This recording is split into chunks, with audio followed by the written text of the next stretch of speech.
안녕하세요. 저는 올해로 40살이 조금 넘은 평범한 남자입니다. 제가 이곳에 사연을 남기게 된 이유는 바로 이 채널에 사연을 보내는 분들과 비슷한 일을 겪었기 때문이에요. 사실 이런 일을 겪는 사람들은 무언가 특별한 삶을 살고 있을 것이라고 생각했었는데 그것도 아니네요. 그저 정말 평범하게 자신의 삶을 살고 있는 사람에게도 이런 일이 일어납니다. 제가 겪은 충격적인 일로 인해서 저는 제 삶에 많은 변화를 줬어요. 누군가를 쉽게 믿지도 못하게 됐고 또 누군가를 사랑하는 감정 자체를 잊어버리게 됐죠. 그럼 제게 어떤 일이 있었는지 지금부터 이야기를 시작해 보도록 하겠습니다. 제게는 쌍둥이 남동생이 있어요. 일란성으로 태어나 얼굴은 아주 비슷하지만 성격은 정반대인 남동생이에요. 사람들은 얼굴이 똑같이 생기면 성격이나 모든 것이 다 똑같은 줄 알겠지만 그렇지 않은 경우도 상당히 많더군요. 자라온 환경에 따라서 변하기 마련이니까요. 어린 시절 너무 똑같이 생긴 외모 때문에 학교 친구들이나 선생님도 저희 형제를 헷갈려 할 때가 많았습니다. 제가 보기에는 분명히 동생과 다르게 생겼는데도 말이죠. 그리고 사람들은 항상 비교를 많이 했어요. 내 동생은 잘하는데 저는 못한다라는 소리를 듣는 경우가 가장 많았는데 이럴 때면 굉장히 기분이 나쁘더라고요. 이런 기분은 특히 중학교, 고등학교 때 최고조를 찍었는데 공부에 한창 예민할 때라 그랬던 것 같아요. 저는 무엇이든 동생보다 조금씩 느렸어요. 제 동생은 엄청 어려운 것들도 한 번에 척척 알아듣고 센스도 많은 편이었는데 저는 그렇지 않았죠. 나름대로 잘해보려고 두 눈을 똑바로 뜨고 정신을 집중해도 동생보다 한 템포가 느리다고 해야 하나 좀 그런 스타일이었어요. 언젠가부터 그런 것이 제게는 스트레스고 콤플렉스로 됐던 것 같아요. 매번 그런 일을 겪다 보니까 언젠가부터 제게는 그런 일이 스트레스가 됐고 한 번은 과외 선생님한테 대든 적도 있었어요. 얼굴은 똑같이 생겨서 어떻게 이렇게 이해력은 달라? 응? 형이 됐으면 형 몫을 좀 해야지. 안 그래? 형이라고 다 잘하는 건 아니잖아요. 그리고 저랑 동생 1분 차이인데요 뭐. 어머 이제는 선생님한테 말대꾸도 하니? 성격까지 동생한테 지려고 그러는 거야? 선생님 저 비교당하는 거 싫어요. 왜 자꾸 동생하고 비교하세요? 비교를 할 만하니까 그렇지. 똑같은 얘기를 몇 번 설명해야 해. 너 때문에 동생이 키해보는 것도 있다는 거 왜 몰라? 그 대신 저는 동생보다 더 열심히 공부해서 따라잡잖아요. 그럼 된 거 아니에요? 왜 자꾸 그렇게 비교하세요? 선생님이 그렇게 비교하실 때마다 저 정말 상처받는단 말이에요. 너 정말 안 되겠다. 선생님한테 혼나볼래? 어머님한테 말씀 좀 드려야겠다. 형이 돼가지고 성격까지 동생한테 치면 진짜 보기 좋겠네. 결국 과외 선생님과의 트러블이 있은 이후로 저는 과외를 그만뒀고 동생 혼자 과외를 계속하게 됐습니다. 사실 동생은 제가 보기에도 이해력이 좋고 저와는 좀 달랐어요. 무슨 일을 하던지 열만만한 모습으로 있었고 친구들에게도 저보다 훨씬 인기가 많았죠. 아마도 꼭 공부 때문이 아니라 이런 전반적인 이유들 때문에 제가 동생에게 열등감을 느끼고 있었는지도 모르겠습니다. 저의 이런 마음은 어머니가 많이 알아주셨어요. 저는 노력형, 동생은 배짱이 형이라고 말씀하시면서 서로가 각자 다른 부분을 인정하는 것이 마음 편하다고 하셨어요. 그런 어머니 덕분에 한창 예민한 시기를 잘 보낼 수 있었던 것 같기도 하고요. 그렇게 대학교까지 입학하게 됐고 거기에서 저희는 갈라지게 됩니다. 어려서부터 학교, 학원 모든 동선을 거의 똑같이 지내다가 대학교를 졸업하고 나서 동생은 외국에서 유학을 하고 싶다고 하더라고요. 자신의 스타일은 외국과 비슷하다고 하면서 한국이 답답한 것 같다고도 했어요. 제가 한창 공무원 시험을 준비할 때였는데 동생의 이런 말을 듣고 부모님은 흔쾌히 보내주셨죠. 그리고 그때부터 저와 동생은 전혀 다른 삶을 살게 됩니다. 제 삶은 남들이 보면 조금 답답하다고 할 만큼 FM이었던 것 같아요. 조금이라도 제 기준에 어긋나는 일 같은 것은 해보지도 않았고 하려고 하지도 않았습니다. 매월 정해놓은 금액을 적금하면서 문도 계획적으로 사용했고 밖에서 먹는 술값이 아까웠고 주로 집에서 혼자 밀린 드라마를 보면서 술을 마시는 것이 유일한 낙이었을 정도니까요. 공무원 시험을 합격해서 직장을 다녔는데 그곳에서도 제게 주어진 일에 대해서는 한치의 어긋남도 없이 정말 열심히 했던 것 같아요. 가끔 친구들이 저보고 너무 인생을 답답하게 산다고 하면서 해외여행도 가보자고 했었는데 저는 목표로 정해놓은 저축 금액이 있어서 여행도 제대로 가지 않을 정도였습니다. 반면에 동생은 유학을 가서 정말 재미나게 사는 것 같았어요. 제게 보내는 이메일이나 영상통화에서만 봐도 외국 친구들과 파티를 즐기고 열심히 벌어서 그 돈을 전부 노는 곳에 다 쓰고 살더라고요. 제가 걱정이 돼서 잔소리를 해보기도 했지만 제 말에는 콧방귀도 끼지 않으니까요 뭐. 어이 형 정말 답답한 소리 하고 있네. 인생 짧다고. 그렇게 살다가 인생 중쳐. 형은 어떻게 예나 지금이나 변한 게 하나도 없냐? 형은 그렇게 답답하게 살아. 나는 자유로운 영혼이니까. 야, 그래도 앞으로 결혼도 해야 하고 그러면 돈도 모아야 하는데 그렇게 살다가는 아이 글쎄, 내 걱정은 내가 할 테니까 형은 형 걱정이나 하라니까. 동생은 언제나 그랬듯이 제 말을 귀찮아했습니다. 저는 그렇게 동생과 다른 삶을 살아가고 있었어요. 무료할 만큼 똑같은 일상이 반복되어 가던 어느 날, 저는 우연히 한 여자를 만나게 됩니다.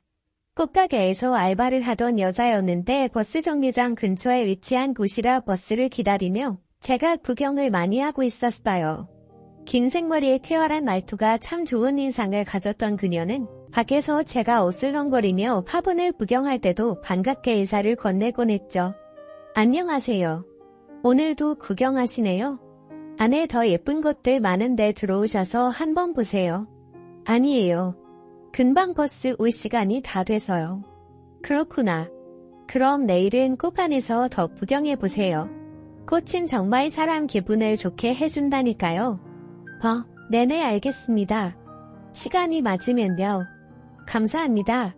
그녀의 반가운 인사를 들으며 괜시리 기분 좋게 퇴근을 했고 다음 날 저는 그녀의 말대로 꽃가게 안에 들어가 구경을 하기로 결심했습니다. 마침 어머니 생신이 얼마 남지 않기도 해서 겸사겸사 구경을 해볼 생각이었죠. 언제나 그랬듯 저를 반갑게 맞이해줄 그녀를 기대하면서 꽃가게 안쪽을 살펴보는데 오늘은 분위기가 왠지 좋지 않았어요. 안쪽에 어떤 몸집이 큰 남자가 있었는데 그녀와 실갱이를 하고 있는 것 같았거든요. 무슨 일일까 궁금하긴 했지만 잘 모르는 사람이래 괜히 끼어들고 싶지는 않아서 그냥 가려던 찰나 몸집이 큰 남자가 그녀에게 뺨을 때리더라고요. 그녀는 뺨을 맞고 도망가려고 했는데 그 남자가 못 가게 만든 상황이 벌어졌고 더 이상 가만히 두고 볼 수만은 없어서 꽃집 안으로 들어가 봤습니다. 그녀는 제 얼굴을 보자마자 살려달라고 애원했어요. 저는 재차 그녀에게 물었는데 저를 발견한 그 덩치 큰 남자가 제게 무섭게 말을 걸었습니다. 남의 대 참견이야. 이 여자 내 애인이고 우리 일이니까 너는 참견 말고 꺼져. 알았어? 애인이라고 해도 뺨 때리고 이러면 엄연히 폭행이에요. 이 여자가 지금 살려달라고 하지 않습니까? 그만하세요. 지금 경찰 부를 겁니다. 너 혹시 인연이랑 뭐 연애라도 하는 거냐? 아이고 이것들이 정말 쌍으로 웃기고 자빠졌구만. 그 남자는 얼굴만큼이나 말투도 험상궂었어요. 원래 제 성격이라면 이런 일에 절대로 참견하지 않겠지만 이상하게 그날은 아니 그녀에게는 도와주고 싶은 마음이 생겼습니다. 그래서 저는 그 즉시 경찰에 신고를 한다고 말했고 실제로 전화기를 들어서 버튼을 누르려고 했죠. 그 과정에서 그 남자는 제 핸드폰을 빼앗으려고 제게 다가왔었는데 때마침 그때 다른 남자 손님 2명이 동시에 들어오면서 상황이 마무리가 됐습니다. 모든 상황이 끝난 후 그녀는 사시나무 덜듯이 벌벌 떨었어요. 제게 너무 고맙다고 하면서 저 아니었으면 큰일을 당할 뻔했다고 했죠. 예전에 잠깐 만나던 남자인데 헤어짐을 인정하지 않고 지금까지도 스토커처럼 집착을 한다는 말을 했어요. 저 정말 천만다행이에요. 그놈이 진짜 여기까지 알아내서. 그쪽 아니었으면 오늘 저 어떻게 됐을지 몰라요. 그럼 경찰에 신고하셔야 되는 거 아니에요? 이 정도면 심각하신 것 같은데? 아니에요. 그렇게 하면 아마 그놈이 어떻게 나올지 몰라서요. 그래도 경찰에 신고하시는 게 안전할 것 같은데 제가 대신 신고해드릴까요? 아니에요. 정말 괜찮아요. 어차피 여기 알바도 오늘로써 끝나니까 아마 못 찾을 거예요. 저 너무 죄송하고 감사해서 그러는데 연락처 좀 알려주세요. 제가 밥 한 끼 대접해드리고 싶어서요. 그녀는 무슨 일인지 경찰에는 절대로 연락하고 싶지 않다고 했고 제게 은혜를 입었다며 밥을 한 끼 대접하고 싶다고 했어요. 자연스럽게 서로 연락처를 주고받았고 저는 그날 이런저런 생각에 잠을 제대로 이루지 못했습니다. 사실 저는 그동안 짝사랑만 해왔어요. 제가 좀 꽁한 면도 있고 남들이 보면 성격이 답답하다고 하는 그런 부분이 있기 때문에 여자들이 잘 연락처도 주지 않았었거든요. 그리고 이런 복잡한 일에 끼어드는 것도 싫어했었고요. 그런데 그날 제 모습은 마치 정의의 사도처럼 그녀를 구해주려고 나섰고 결국 그녀에게 연락처를 먼저 달라는 말까지 들었으니 얼마나 기분이 좋았겠어요. 한편으로는 그녀가 걱정도 되면서 여러 가지 복잡한 감정에 제대로 잠도 이루지 못했답니다. 그렇게 그녀와의 인연이 닿은 후 그녀는 제게 식사를 대접하겠다고 연락이 왔어요. 그리고 약속된 장소에서 그녀를 다시 보게 됐죠. 그게 딱 3일 정도만이었는데 웬일인지 그녀가 너무나도 반갑더라고요. 밥을 먹으며 이런저런 이야기를 나눈 후에 그녀에게 부모님이 안 계시다는 것과 혼자 살면서 외롭고 힘들다는 말도 듣게 됐죠. 그리고 주말에 너무 심심하고 할 게 없어서 운동 동호회에 가입한다는 말을 듣고는 저도 그 동호회에 가입하겠다고 대뜸 말을 해버렸습니다. 왠지 계속 그녀와 어떻게든 인연의 끈을 놓고 싶지 않았거든요. 그리고 그녀와 저는 같은 동호회에 가입해서 주기적으로 연락을 하고 만났으며 자주 만남을 갖게 됐죠. 저와는 다른 성격을 가진 그녀는 활발하고 상냥한 성격으로 많은 사람들과 친하게 지냈고 덕분에 저까지 사람들과 어울리는 시간이 많아졌습니다. 평소 이렇게 생활하지 않았었는데 나름대로 너무 재밌더라고요. 소소한 이야기들을 하며 술도 한 잔 기울이고 그런 가운데 항상 그녀가 있으니 더 행복했고요. 그렇게 도와 달 지내면서 생활을 하다 보니 제가 평소에 쓰던 생활비에 2배나 더 쓰게 됐어요. 하지만 그때는 그것조차 별로 개의치 않았습니다. 그녀와 있는 그런 시간은 너무나도 행복했거든요. 결국 그녀와 저는 연인 사이로 발전하게 됐어요. 저는 그녀에게 최선을 다했습니다. 그녀가 늘 외롭다는 말을 많이 했었기에 그런 마음을 느끼지 않도록 정말 열심히 그녀 곁을 지켜줬고 모든 순간을 함께 하려고 노력했어요. 그리고 그쯤에 그녀가 사실은 할 말이 있다고 하면서 자신의 뒷이야기를 꺼내더군요. 저기 자기야, 나 사실은 좀 힘든 일이 있어. 어떻게 말해야 될지 모르겠는데. 무슨 일인데 그래? 우리 사이에 못할 말이 어디 있다고 말해봐 얼른. 그게 내가 사실 전 남친한테 돈을 좀 빌렸는데 그걸 못 갚아서 좀 난처하거든. 왜 그때 그 꽃집에서 만났던 그 놈 있잖아. 걔가 자꾸 또 괴롭혀서 내가 정말 면목이 없다. 얼마나 되는데? 응? 그러지 말고 말해봐. 내가 할 수 있으면 해결해줄게. 난 자기만 내 곁에 있으면 뭐든지 다 좋다고. 정말이야. 그녀는 전 남친에게 2천만 원에 가까운 빚을 진 상태였고 저는 많은 고심 끝에 그 돈을 대신 갚아줬습니다. 그녀를 힘들게 하는 모든 일에서부터 구해주고 싶었거든요. 정말 바보 같은 마음이었지만 그때는 그랬었어요. 연애 자체가 거의 처음이었으니 얼마나 순진했겠어요. 그 이후에 그녀 역시 제게 너무나도 잘해주었기 때문에 저는 그걸로 됐다고 생각했습니다. 이 사람이라면 평생을 함께 사랑할 수 있다고 말이죠. 그렇게 그녀와 1년 정도 연애를 하던 가운데 제 쌍둥이 남동생이 잠시 한국에 나오게 됐습니다. 저는 당연히 그녀를 소개시켜줘야겠다는 생각을 하게 됐고 그녀와 제 동생을 자연스럽게 만나게 해줬죠. 제 동생과 그녀는 비슷한 면이 참 많은 사람들이었어요. 오픈마인드의 쾌활한 성격으로 주변 사람들에게도 인기가 많고 또 조급해하는 저와는 다르게 뭔가 굉장히 여유가 있어 보이는 행동을 했었어요. 술도 잘 마셨고 안주를 고르는 취향도 비슷했습니다. 그런 둘은 순식간에 가까워졌어요. 어색해할 수도 있겠다는 제 우려와는 다르게 정말 급속도로 친해지게 됐고 쌍둥이 남동생이 한국에 있는 동안은 이틀이 멀다 하고 그녀와 함께 셋이 만나서 시간을 보내게 됐어요. 나중에 알게 된 건데 이때 둘은 서로 매일 주소까지 주고받았던 모양이에요. 저도 모르게 말이죠. 둘은 술자리에서 이런 말도 자주 했습니다. 정말 우리 오빠만 안 만났어도 웅린 씨랑 사귀는 건데 이렇게 잘 통할 수가 있어요? 신기하지 않아요? 그러게나 말입니다. 제가 형이랑 얼굴만 똑같지 성격은 정반대거든요. 어떻게 저희 형이랑 사귈 수가 있어요? 안 답답하세요? 제가 보기엔 저랑 딱인데 말이죠. 안 답답하긴요. 답답해 미치겨. 사상 자체가 저희와는 다른 사람일까요? 그런데 뭐 어쩌겠어요. 저를 이렇게 아껴주고 좋아하는데 제가 만나줘야죠. 나중에 어떻게 될지도 모르니까 저희 인연 놓지 말아요. 아셨죠? 우스갯소리였겠지만 저는 왠지 기분이 좋지 않았습니다. 특히나 제 쌍둥이 동생에게는 제가 열등감 같은 것을 갖고 있기 때문에 더더욱 그랬던 것 같아요. 그렇게 남동생은 한국에서의 시간을 갖고 다시 유학길에 올랐고 저는 얼마 후 그녀와 결혼을 약속하게 됐습니다. 그때까지 간변한 직장 없이 이곳저곳 알바를 전전하던 그녀를 저희 부모님은 못마땅해 하셨어요. 부모 없이 혼자 오랜 기간 살았던 것도 별로 마음에 들지 않는다고 하셨고 특히 그녀의 성격을 보시더니 제가 감당할 수 있는 여자가 아니라는 말씀도 하셨어요. 하지만 저는 그런 부모님께 난생 처음으로 반기를 들었습니다. 모든 남자들이 아마 그럴 거예요. 눈에 콩깍지가 씌어서 똥인지 된장인지 구분도 못하는 남자가 되어 있었으니까요. 저는 그녀와 그렇게 결혼을 하게 됩니다. 가진 것 하나도 없었고 카드값이 밀려있는 상태의 그녀에게 제가 그동안 적금으로 모아둔 돈 중에 2천만 원을 줬고 그 돈으로 그녀는 혼수를 준비하게 됐죠.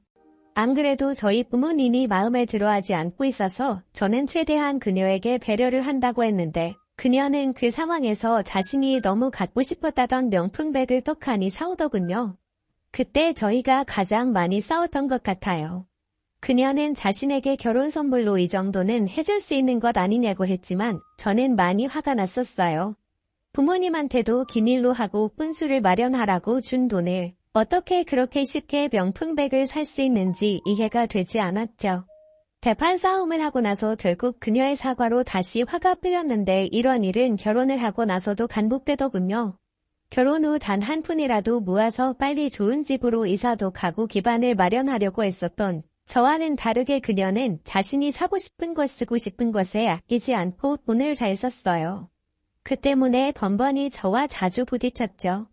자기야 공무원 월급 얼마나 된다고 이렇게 써. 나 그렇게 돈 많이 버는 사람 아니야. 우리 조금만 아껴 쓰자. 응? 자기는 내가 쓰는 돈이 그렇게 아까워. 답답해가지고는 카드로 사면 한 번에 갚는 것도 아니고 몇 달에 걸쳐서 나눠 갚는 거잖아. 그리고 인생을 좀 즐기고 그러면서 살아야지. 당신처럼 숨막히게 어떻게 살라는 거야? 난 그렇게 살다 죽고 싶지 않거든. 이게 왜 답답한 거야? 계획성 있게 살아야 나중에도 좋고 그런 거지. 우리 조금만 됐고. 나 다음 달에 해외여행 갈 거야. 미리 티켓팅 다 해놨어. 내 꿈이 해외여행인 거 말했지? 자기는 어차피 시간 안 되니까 나 혼자 다녀올게. 그 정도는 해줄 수 있잖아. 그치? 급기야 그녀는 혼자 해외여행까지 다녀오겠다는 말을 하더군요. 결혼한 지 1년도 안 돼서 저는 어머니가 그녀에 대해 제게 했던 말이 딱 가슴속에 박혔습니다. 정말 대책 없이 행동하는 그녀를 보니 소화가 안 되는 듯 더부룩하더군요. 제 부탁에도 그녀의 행동은 변한 것이 없었어요. 평소와 똑같았고 기어코 혼자 해외여행까지 다녀왔습니다. 제 명의로 된 카드를 가지고 가서 얼마나 돈을 써댔는지 다음날 카드값이 어마어마하게 나왔고 저는 결국 그녀에게 카드를 빼앗아 버렸어요.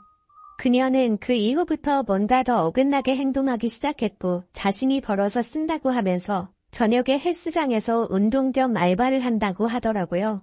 그리고 그때부터 아내는 점점 늦게 들어왔고 술에 취해 들어오는 날도 많이 생겼습니다. 저와는 자연스럽게 점점 멀어지게 됐는데 급기야는 갑방까지 쓰면서 저를 멀리하더라고요. 저 역시 꽁한 성격이 있었는지라 아내에게 화가 난 상태로 몇 달간 말도 하지 않고 지내기도 했어요.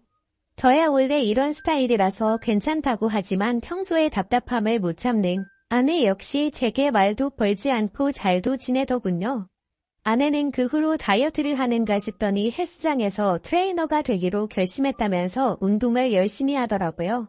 이대로 저하고만 살다가는 우울증에 걸릴 것 같다면서 직업을 가져야겠다면서요. 오히려 저는 좋았어요. 아내의 이런 생각이 긍정적인 결과가 될 것이라 생각했거든요. 자신의 직업을 가지면 사람이 책임감도 생기고 돈도 소중한 줄 알게 될 것이고 또 가정의 보탬이 될 것이니까요. 아내가 버는 돈은 처음에는 많지 않았지만 생활체육지도사 자격증도 따고 경력이 채워지면서 개인 PT를 받는 회원들이 늘어났고 점점 수익이 많아지는 것 같더라고요. 자기야 정말 잘 됐다. 축하해. 난 자기가 이렇게 자기 일을 갖고 전문적으로 하는 모습 너무 보기 좋아. 나도 당신만 기다리면서 집에서 있는 것보다 이게 훨씬 더 나은 것 같아. 운동하니까 스트레스도 풀리고 여러 사람들 만나면서 운동 가르쳐주다 보니까 내 기분도 좋아지고 말이야. 내가 좀 늦고 그래도 당신이 이해해줘. 어쩔 수 없다는 거 알지? 그럼 내가 그 정도도 이해 못할까봐?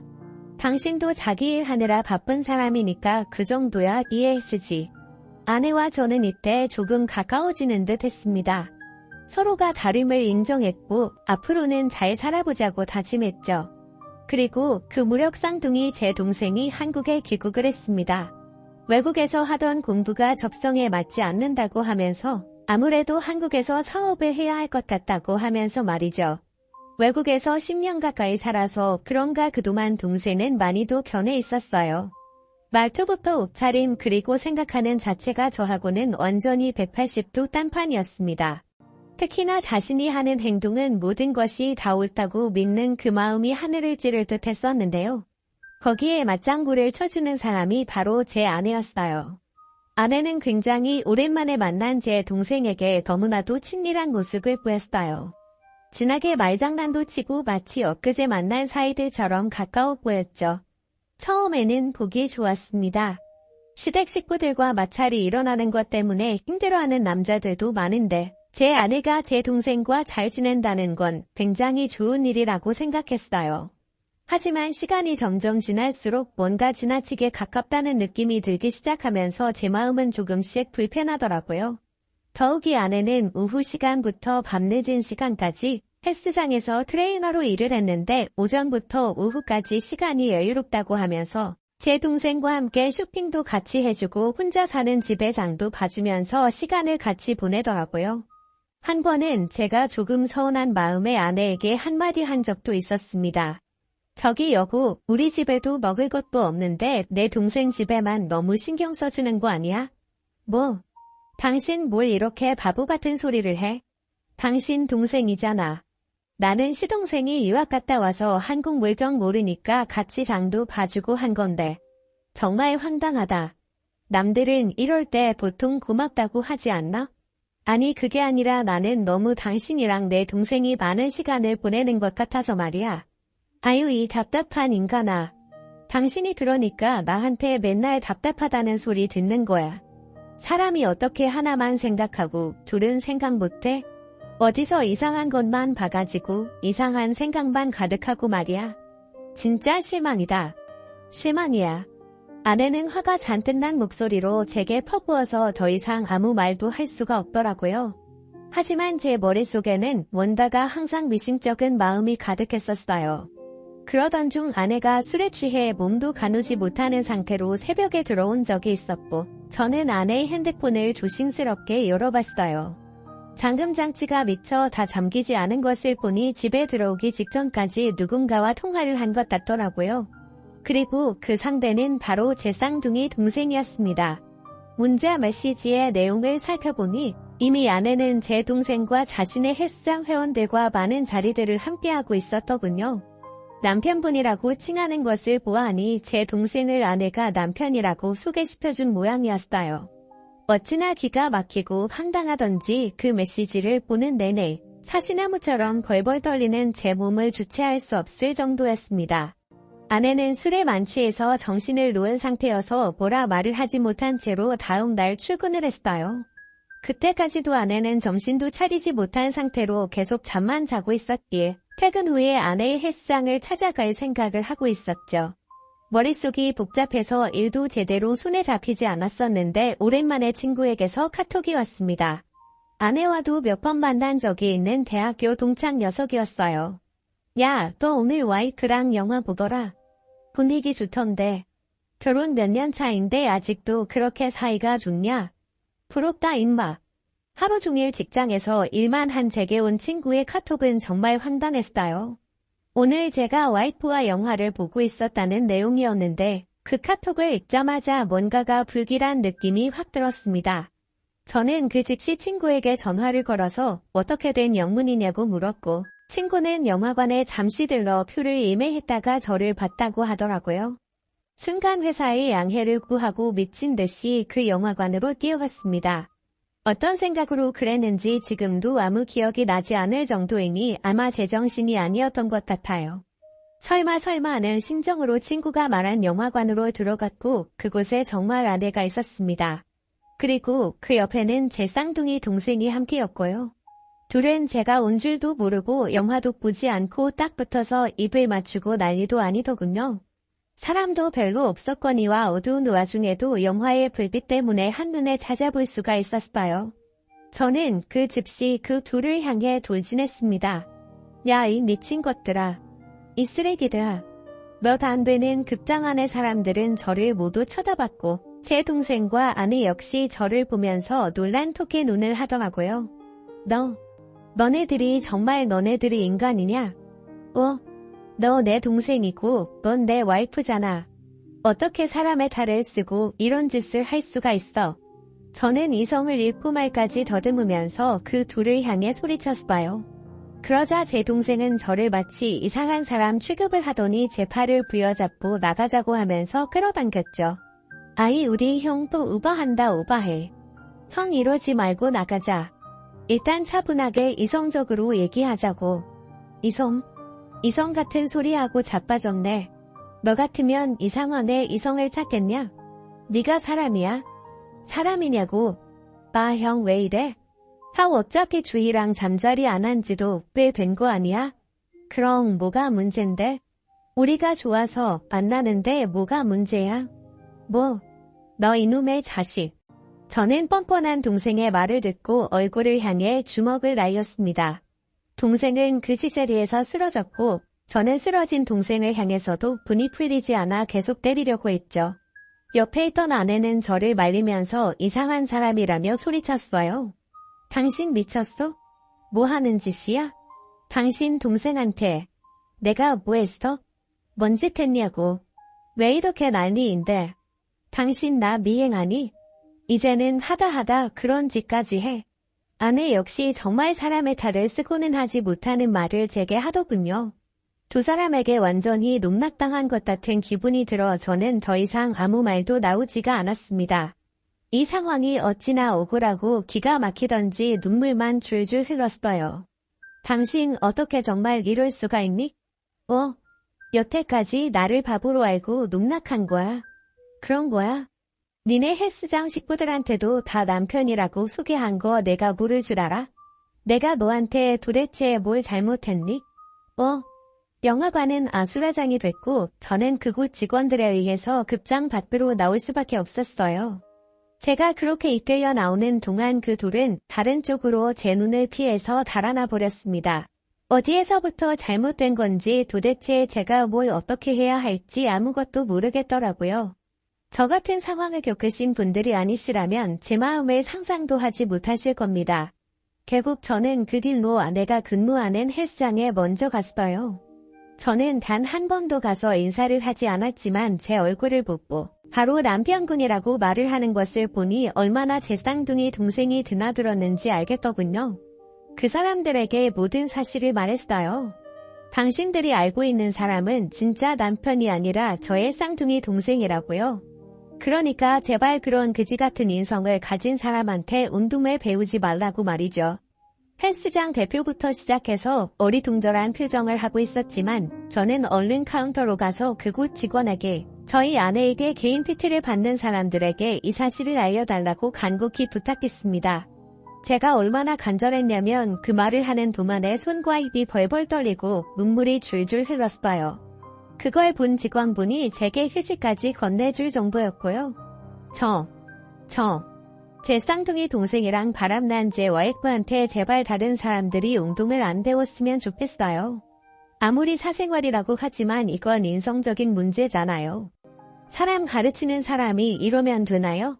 제가 알기로는 제 동생이 이곳에도 엄청 드나들고 회원들이랑 같이 술자리도 한 걸로 아는데. 네, 맞아요. 저도 몇 번 같이 했거든요. 저도 정말 그분이 남편분이신 줄 알고 핸드폰 사진도 다 그분이랑 똑같이 생겼길래. 휴, 뭐가 뭔지 모르겠네요 정말. 일단 진정 좀 하세요. 카운터 직원의 도움으로 저는 겨우 진정을 하고 그곳을 빠져나와 부모님이 계신 집으로 향했습니다. 부모님이 받으실 충격은 알지만 그래도 저 혼자 감당할 수 있는 문제는 아닌 것 같아서요. 더군다나 그 둘이 하는 뻔뻔한 행동을 보니 어떻게든 목수를 해주고 싶었어요. 직장에 있어야 할 제가 연락도 없이 부모님 집에 오니까 너무 깜짝 놀라시더라고요. 제 얼굴 역시 말이 아니었으니까요. 아니, 내가 이 시간에 웬일이야? 응? 무슨 일 있었어? 어떻게 된 일이야? 어머니, 아버지. 어머나 세상에, 왜 울어? 응? 우리 아들 왜 그래? 도대체 무슨 일이야? 엄마 심장 떨어지기 전에 빨리 말해봐. 응? 많이 놀라신 부모님 곁에 앉아 조곤조곤 지난 일들에 대해 말씀을 드렸어요. 그동안 아내가 제게 했던 행동들, 그리고 제 쌍둥이 동생과 바람이 나서 했던 행동들 모든 얘기를 들으시고 나서 두 분은 큰 충격에 빠져 말을 잇지 못하셨고 결국 어머니는 그 자리에서 기절을 하고 마셨습니다. 제 속이 이런데 부모님 속은 오죽하시겠어요? 자식들이 만약 이런 짓을 하고 다닌다면 제가 부모라도 운전하지 못할 것 같아요. 그대로 병원으로 옮겨가신 어머니는 수액을 맞으시고 잠시기에 깨어나셨고 깨어나신 후에도 한참을 아무 말도 하지 못하셨습니다. 아버지는 당장에 제 동생을 후적에서 파버린다고 난리도 아니셨어요. 그런 놈의 자식은 난 필요 없다. 인간 말종 같은 자식. 너 당장 이혼하고 나도 그놈의 자식 당장 내 후적에서 파버릴 거니까 그런 줄 알아라. 멍 아무 걱정도 하지 말고 내 마음 추스리에 생각만 해라. 바보같이 더 이상 그런 놈들 때문에 울지도 말고. 아버지의 말에 저는 아무 대답도 하지 못한 채 고개만 숙이고 있었어요. 저는 그날 부모님의 집에서 잠을 청하고 다음날 직장에 병가를 앓고 쉬었습니다. 열이 펄펄 끓고 몸을 꼼짝달싹하지 못할 정도로 힘이 들더라고요. 그런데 그때 아내에게서 전화가 왔더군요. 제가 전화를 받자마자 욕설을 퍼부으면서 자기 직장에다가 그런 소문을 퍼뜨렸으니 명예훼손으로 고소를 한다는 말을 했습니다. 게다가 어찌나 뻔뻔한지 증거 있느냐고 소리를 고래고래 지르는데 정말 여태껏 살면서 그렇게 뻔뻔한 사람은 처음 봤던 것 같아요. 감히 너 같은 인간이 내 직장에 그런 말을 해서 내 명의를 실추시켜. 내가 뭔데? 내가 뭔데? 야, 나 내 남편이잖아. 남편. 정신 차려. 내가 한 짓을 생각해야지 나한테 이러는 거 너무 이상하다고 생각하지 않아? 내가 뭘 어쨌는데? 어쨌다고 그래? 너한테도 책임 있는 거 아니야? 내가 너무 답답하고 찐따 같으니까 내가 그러는 거 아니야? 내가 괜히 그래? 어떻게 쌍둥이라는 놈이 달라도 이렇게 다를 수가 있냐? 아내는 정말 미친 개처럼 날뛰더군요. 자기가 한 짓은 생각도 하지 않고 말이죠. 아내의 전화를 받고 나니 이대로 제가 아파 누워있는 것조차 억울하다는 생각이 들었습니다. 그래서 그때부터 바로 동생의 친구들에게 전화를 걸었고 제 동생이 작은 사업을 준비하고 있다는 것도 전해 들었어요. 동생의 학창시절 친구들이 바로 제 친구들이었기에 친구들은 제 말을 누구보다 믿어줬습니다. 그리고 그 소식은 온 동창들에게 다 퍼졌고 동생과 함께 사업을 준비한다던 사람 귀에까지 들어가게 됐죠. 결국 동생은 사업을 시작하지도 못한 채 접을 수밖에 없었습니다. 그 어느 누가 자기 형이 와이프랑 바람난 사람과 일을 함께 하고 싶겠어요? 더군다나 자기 돈까지 들여가면서요. 같이 사업을 하려던 분이 그러더군요. 그러다가 자기 와이프랑도 바람 피우면 어쩌냐고요. 그래서 자기는 사전에 방지하기 위해서 절대로 그런 놈과는 일을 하지 않겠다고 단호히 말했습니다. 결국 쌍둥이 동생은 친구들에게도 부모에게도 버림받게 됐어요. 아내 역시 직장을 잃게 되고 나쁜 일이 반복되자 그들은 서로를 원망하더군요. 저와 이혼을 할 때까지만 하더라도 둘이 행복하게 잘 살 것 같더니만 결국 둘은 몇 달 후에 헤어지고 말았습니다. 알고 보니 제 아내는 트레이너를 하면서 벌었던 월급의 대부분을 제 동생을 위해서 데이트 비용과 용돈으로 사용했었는데 아내가 직장을 잃게 되어 돈이 없어지자 그 문제로 동생과 심하게 다퉜던 모양이에요. 역시 그들은 사람이기를 포기한 것들인가 봅니다. 결국 그들은 헤어지게 됐고 동생은 부모님에게 가서 용서를 구하는 것 같더군요. 하지만 부모님은 며칠 동안 찾아오는 동생을 메모리하게 내팽개쳐 두셨어요. 현관문도 열어주지 않으셨고 급기야 비밀번호까지 바꿔버렸죠. 제게도 은근슬쩍 연락을 해서 미안하다는 식으로 성의 없는 사과를 하는데 정말이지 동생이지만 역겨워 죽는 줄 알았습니다. 저는 아내와 이혼을 끝내고 함께 살던 집에서 나와 아담한 보금자리를 다시 구했어요. 핫산 햇살이 드는 이 집은 작고 보잘것없지만 지옥 같던 그 집보다는 훨씬 좋은 것 같아요. 아내와 이혼을 하는 과정도 쉽지는 않더군요. 영화에서 보면 정말 쉽게 이혼을 하는 것 같았는데 막상 제가 겪어보니 평생 두 번은 못할 짓인 것 같아요. 저는 제 성격대로 변호사를 통해서 철저하게 준비를 하고 증거를 수집했지만 아내는 그저 자신의 감정대로 화만 내고 욕만 하고 그러더군요. 저는 아내에게 위자료를 청구함과 동시에 동생에게도 상간남 소송을 위해 위자료를 청구했어요. 당장에 먹고 쓸 돈도 없던 그 둘은 화를 내며 제게 인간성이 쓰레기 같다는 말을 했습니다. 도대체 그 인간들은 어디까지 가야 정신을 차리란지. 그렇게 이혼을 하고 한 6개월이 지났을까 어떻게 알고 아내가 저희 집에 찾아왔습니다. 보잘것없는 행색을 하고는 저를 보자마자 멋쩍은 웃음을 짓더군요. 저기 자기야 잘 있었지? 많이 춥다 그치? 감기는 안 걸렸어? 여긴 왜 왔어? 이 집은 또 어떻게 알고? 자기 직장에 물어봤지. 내 성격 알잖아. 여기저기 친한 척하기 대마왕인 거. 그렇지. 여기저기 그러고 다니는 거 대마왕이지. 올 필요 없었어. 난 당신 볼 일 없는데.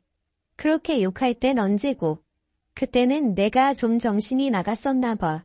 그냥 잠깐 정신 나간 여자가 됐던 것 같아. 당신처럼 나를 아껴주고 사랑해준 사람 없었는데 말이야. 맞지? 응? 자기야 내가 다시 생각해봤는데 말이야. 뭘 생각해? 난 당신하고 할 말 없어. 무슨 말할지 궁금하지도 않고 어디서 어떻게 사는지 알고 싶지도 않다고. 저의 차가운 반응에 그녀는 갑자기 그 자리에 무릎을 꿇더군요. 두 손을 싹싹 빌면서 제게 잘못했다고 하며 제발 다시 한 번만 받아달라고 했어요. 너무 황당하고 어이가 없어서 기가 막혔습니다. 야 당장 일어나. 지금 뭐 하는 짓이야? 당장 일어나라고. 자기야 나 있잖아. 나 힘들어. 정말 힘들어. 어디 취직할 곳도 없고 소문도 다 퍼져서 내가 미쳤었나 봐. 미안해 여보. 정말 미안해. 나 좀 봐주라. 응? 한 번만 봐줘. 그럼 저기 어디 제주도라도 건너가서 다시 일자리 구해봐. 그 잘난 성격으로 어딘들 못 구하겠니?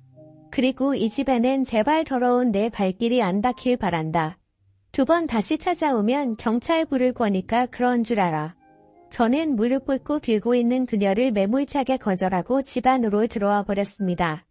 현관문을 계속 두드리는 그녀에게 아무런 대응도 하지 않았죠. 그 후로도 그녀는 몇 번이나 다시 찾아왔지만 제 반응은 똑같았습니다. 주변 사람들이 시끄럽다고 항의를 하는 바람에 한 번은 경찰까지 부를 정도였으니 어느 정도인지 아실 거예요. 몇 달을 그렇게 보내니 그녀는 더 이상 찾아오지 않았습니다. 전 그 후로 저만의 삶을 다시 찾아오려고 무진장 많은 노력을 했고요. 그녀를 만나기 이전의 모습으로 다시 돌아가기 위해서 매일매일 힘든 고비를 이겨냈고 정신과 치료까지 받으며 겨우 안정을 되찾았던 것 같아요. 두 사람을 향한 저의 키바람 부는 복수는 결국 그렇게 끝이 나게 됐네요. 복수라는 것이 끝나고 나면 마냥 개운하고 좋은 줄만 알았는데 막상 모든 일이 끝나고 나니 그렇지도 않더라고요. 정말 많이 힘들고 어려웠습니다. 이게 잘한 짓인지도 모르겠고 어느 순간부터는 후회도 됐었어요. 그냥 저 혼자만 참고 두 사람을 안 보고 살면 될 것을 이렇게까지 하면서 여러 사람들을 힘들게 하고 저도 힘든 게 아닌가 싶었어요. 특히 부모님은 며느리와 아들을 동시에 잃게 된 셈이라서 정말 많은 충격을 받으셨었죠. 그런 충격을 들인 제가 장남으로서 면목도 없었고 너무 죄송스러웠습니다. 하지만 그때부터 지금까지 부모님은 제게 한결같은 용기와 희망을 주시고 계시답니다. 그저 저는 앞으로 남은 평생 동안 부모님께 효도하면서 잘 살아가야 할 것 같아요. 제 이야기가 너무 황당하고 충격적이라서 뻑하게 느끼셨는지 모르겠어요. 하지만 저 같은 일이 실제로도 정말 많이 일어나고 있더라고요. 하필 제가 이런 일의 주인공이 될 줄은 정말 몰랐는데 이곳에 사연을 보내는 날도 있다니 신기할 뿐입니다. 죽고 싶을 만큼 힘들었던 지난 일을 이제는 조금 내려놓고 앞으로 제게 닥칠 희망찬 미래를 준비해보려 합니다. 저의 앞날을 응원해주세요.